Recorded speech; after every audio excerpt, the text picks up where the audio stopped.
Hello everyone, today we're taking a look at the HGLRC Petrol 65 Whoop Ready to Fly kit.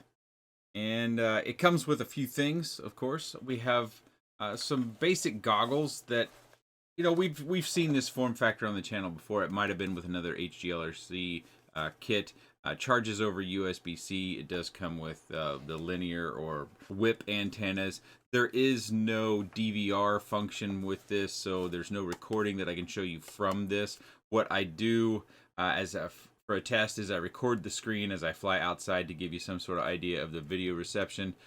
But the DVR footage that you're going to see are from my Orca goggles, so don't be confused by that. Of course, we got a power button. It's search. I don't recommend using search. I know that can oftentimes get you right on the channel you're on, but sometimes it doesn't, and then it confuses people, especially when you're in a ready-to-fly kit situation. It's best to use the channel in band, and how you check your video is through the OSD. There are many tutorials online on how to use the Betaflight OSD and your radio. But you can use the search. If your video is good, then fine. If not, you probably need to fine-tune it to make sure you get right on the channel. It's a pretty small, compact unit here, and it should work for most people that have 20/20 vision, I would think. But if you wear glasses, it's probably not going to work out very well. It's hard for me to say for certain because, our vision, and when we need vision correction, it comes in all sorts of different shapes and sizes, so to speak. But a basic set of compact starter goggles. It also comes with this radio, which is the Radiomaster T8 Lite. We recently saw this on the channel as well. So this isn't my favorite radio, of course, but it's a pretty solid starter radio, and the sticks are a little bit stiff. I pinch when I fly. Obviously, that's why I'm holding it this way. And then we've got 2 position switches up here at the top, and then we've got 3 position switches here. It's already bound and programmed. It's got mode set on it, so all you have to do is read the manual, and then you understand what the switches do, and then you can learn to start your journey flying. This one also charges over USB. I've forgotten, even though there's our USB-C port right there. And then we've got a trainer port over there. This is just a void. In the back, we have our bind button. This comes off, but there's no plug-in module here. So if you wanted to get the screen as a secondary, because they do have a version of this that comes with the screen, not the Lite, but the T8 Pro, it doesn't look like that's going to work unless that screen were to come with whatever you need to put inside the radio to attach that screen to those pins. And then we also have the Whoop itself. It comes with a Caddx Ant FPV camera. It comes with 0802 25,000 keV, so it is a 1S. It comes with the Zeus board. The board does 1 and 2S, but the motors are only rated for 1S, so we can't do 2S on this. And then it also comes with the Zeus. You can see it right in there. Zeus, do you see it?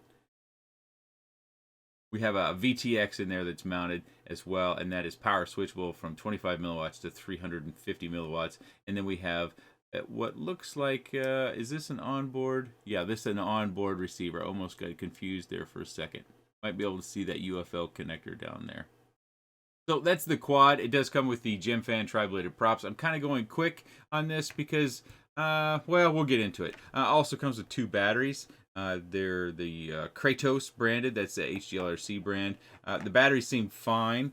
We do get a USB charger. It's USB-C again, and it's got 2 PH20 connectors, and then our USB-C cable, and our screwdriver, and our prop remover, which I don't have much luck on these, so if you're trying to remove props, this is how I do it. I grab the bell through the bottom of the Whoop, and then I grab the top of the prop with my other fingers, and with the 65mm ones, it's hard.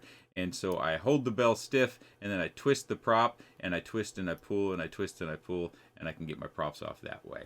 It does come with an extra set of props, 3 extra screws for mounting in your canopy, a USB-C right angle adapter. It's got these cables that go for the radio.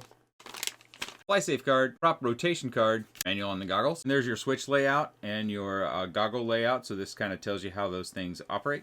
Got a manual on the T-Lite radio and a manual on that Zeus 5 all-in-one that is FrSky. Note the FR there. That means FrSky protocol. QR code and stickers. The Petrol 65 weighs just a touch over 29.5 grams. If we add in a stock battery, it weighs just a touch over 38.5 grams. It does also come in a case, and it all fits nicely inside. Okay, here we go. We're going to start off with the inside flight. It's a Whoop after all. I fly Whoops inside. Just about Well, unless I'm testing for review purposes, I fly them inside almost exclusively. Watch closely, top right or top left hand corner, excuse me, that is our throttle position, and that is quite high. Even for a 1S, even on 31 millimeter, that's pretty high. We're going to see consistently between 60 and 80 there. Also note our voltage is already down below 3.5 volts, and we're only 30 seconds into the flight. And that's really the tail. There's either something wrong with mine, or it's just too heavy and the motors aren't efficient enough. That's a guesstimation, but I say there's something wrong with mine because as we get deeper into the flight, notice how the FPV image continues to kind of break down. We get more noise in our FPV view here in the DVR, and as that battery gets lower and lower, we see that more and more. Now, that could be just because the lack of efficiency and the battery's drained, so the 5-volt regulator can't keep up, possibly, to power the camera and the video transmitter enough to keep that noise at bay. But as we get deeper into this pack, and we're only going to be about another 40 seconds into this flight before it's over, here we go. Yeah, we're starting to see those lines become more predominant. I tried a host of different batteries. Didn't help. I've got a complete bag. I must have 150 1S batteries. I tried all the sticked batteries that will fit in the battery tray, and it really didn't make a difference. You can see in the flight how I'm actually sinking a lot more rather than being as smooth as I traditionally am. I guess sometimes I'm smooth. But yeah, it's underpowered. That's the genesis of this, unfortunately. You know, it would work as a cruiser if you were going, you know, this slow or slower. But yeah, it's not going to fly very long. There we go. We finished the end of the flight. We didn't make it to the 2-minute marker, unfortunately, but our battery did recover. But if you noted right before I disarmed on the table and landed, that our battery was down to almost 3 volts flat. So that it really puts a heavy load. That could be the pigtail, but that would fundamentally change the quad if I were to change out the pigtail. This is going to be our outside flight, Drury Day. Note the OSD, I have it set to the on time, so that's timer 1. The inside flight, I'd actually make that change to where it's timer 2, so it's flight time. So don't be confused by the on time down there in the lower right. I am using a much larger battery in this particular case. I'm using a brand new G&B 380 milliamp battery. And you can still see how I'm struggling with the power side of things. Even though I can fly faster around, you can see the noise coming into the view as well. This flight is going to, well, it's going to show a little bit longer, but we kind of need to wait till the end, and so we can see, you know, the final flight time.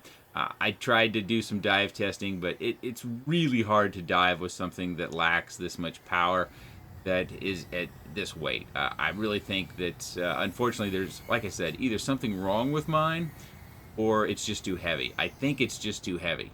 So if you're doing your research and your homework on this, I would highly encourage you to make sure you're really studying the videos that you're seeing it, and don't be fooled by clipped up videos where it's just showing you fancy part of the flying. You really need to see the end of the flight, and you need to see that timer at the end of the flight to where it tells you what the flight time is, because that's going to give you as much detail as a clipped up sort of flight review might. That's one of the big reasons why I don't do clipped up flight reviews. I do full flight reviews so you can diagnose every bit of the flight. As bad as my flying might be, or as good as my flying might be, you have the opportunity to see everything. I'm not going to show you a dive but not show you how long it took me to get to that height.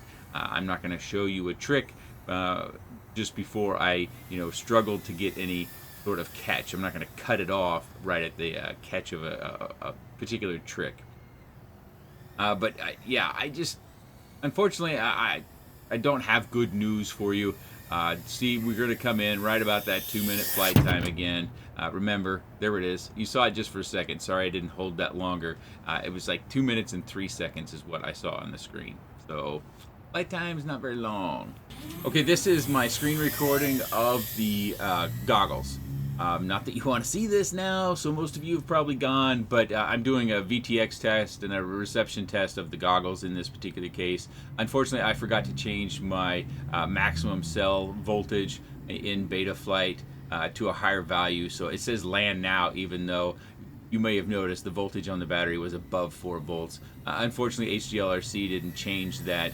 You know, when we high volt charge, it goes over the Betaflight defaults. So I tend to put mine at 4.5. That way I just don't have to think about it anymore. We fly around the house, and you can tell that I'm running Raceband 8 as I normally do, 350 milliwatts. Some fairly good breakup there, but it was definitely passable. Of course, I'm not flying with the goggles on. I can't focus on these screens. It just doesn't work out for me. I do wear glasses and need corrective vision. So again, this isn't a pair of goggles I could suggest anyone who wears glasses would try out. And then we go over behind my neighbor's house, and yes, I'm on very good standings with all my neighbors. I've been doing this, flying around the houses for 5 years. I'm very open with them. I show them anytime they want to, and I try to be very respectful whenever they're outside, and I just don't fly when they're outside. Again, we've got the timer 1 down at the lower right. That's the on time, so that's the amount of time the battery's been plugged in. That is not the fly time. And see, I tried to do that little pump that I usually do with the garage. Couldn't hardly get any height. It just doesn't have much height there at all. This is probably my longest flight, as you can see.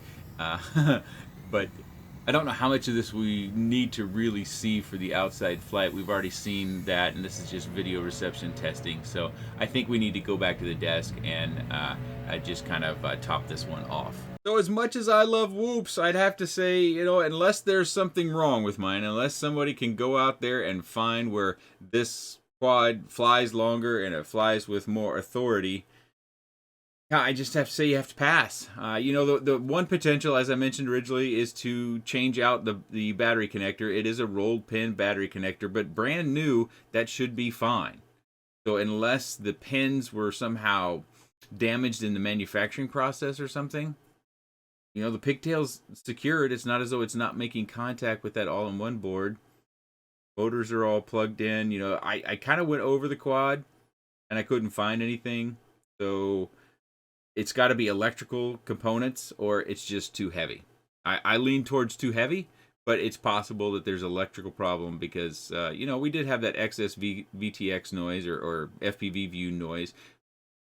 But you know, at that voltage of the battery, I'm not surprised. You know, the voltage regulator, the 5-volt voltage regulator probably needs to be a bit more robust in order to power everything when the voltage gets that low. That's what I lean towards there. Also, it's worth noting that the canopy isn't secured in the front. I prefer to see a screw in the front. If I want my 3 mount points, I want them to be the 2 sides in the front. I'm not as concerned about the back if I'm only going to have 3 mount points. So it's potential with some crashing, and as the screws kind of loosen up and the holes through the canopy kind of ream out through the banging that we do with quads, that you might start to see a little bit of camera bobble, specifically in a sunny day outside. I know I didn't show you that because at the time I was flying this, we just didn't have sunny days. We had miserable, leafy, windy days, but I caught a low wind day, and that's when I rushed to fly it outside, and that's why we saw some of those OSD things that many of you aren't used to seeing on the channel. It comes in at a pretty low price. I think it's $210. I'm not looking at the page right now, and that price can be really tempting. But I think, unfortunately, yeah, I can't recommend it. I think we probably need to drop some weight. Some weight needs to come off the canopy. The VTX is probably weigh 2.5 to 3.5 grams, so that's another spot we could drop some weight. The frame just might be too robust. I actually noticed the battery tray and how stiff this battery tray is. And also, if we squeeze these whoops for a 65 millimeter whoop, these struts are relatively stiff. So I think we have a fair bit of weight in the frame as well. And I know those things are expensive to get molds made for them and get those poured. But unfortunately, I think we need to go 2S on these. And they do have a 2S version, so if you're looking for a ready-to-fly kit, the 2S is going to serve you better, in my opinion, than the 1S version. And that is my summation of this particular quad, is look at the 2S version. The 1S version probably won't make you very happy. The rest of the kit components are fine for starters, and it does come in that bag that's nice to carry to a field or to a playground. But, yeah. Go for the 2S version, or just look for another product altogether. If you have any comments, questions, suggestions, or otherwise, please let me know in the comments section below. I appreciate your time. And thanks for watching.